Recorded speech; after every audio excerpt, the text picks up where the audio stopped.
I would like to address something that I've noticed happening more and more. And the reason why I'm addressing it is because not only have I noticed this happening with media and reporters, but I've noticed this happening with organizations that are working within the social justice space.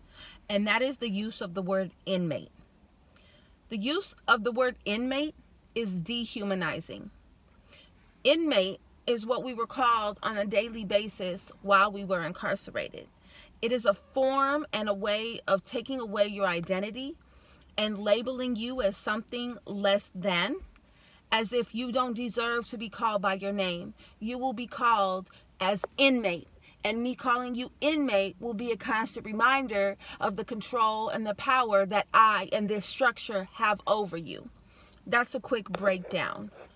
Now, that being said, I've noticed these organizations that are doing the work or are allies in doing the work are still using the term inmate.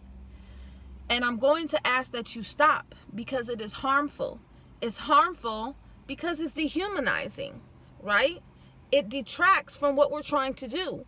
When there are people who are not formally incarcerated or directly impacted people, and you are their first encounter with this work, as good intentioned as you are, that's their first encounter with our population. And then so they're learning from you. If you're still using this terminology, they are inadvertently continuing to perpetrate the oppression that we are fighting against.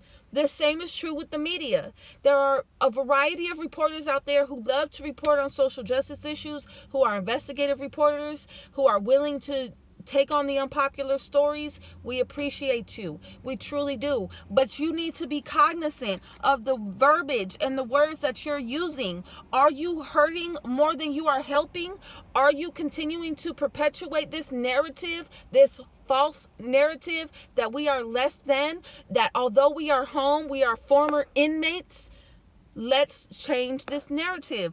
You have the power to do this. It starts with you. Use people first language. We've gotten this right for people of different ethnicities. We know how they choose to be identified as people of color. We've gotten this right for gender and gender fluid people. It has gone so far as that people put their pronouns in the signature of their email now, so as to not offend anybody. We've even gotten this right for the LGBTQ community. We don't call anybody anything that they don't want to be called, and we continue to add letters so that people are addressed accordingly to how they identify. Inmate is dehumanizing. There are a host of different terms that you can use. And if you're confused, please speak with a directly impacted person so they can guide you into what is appropriate should there be any confusion.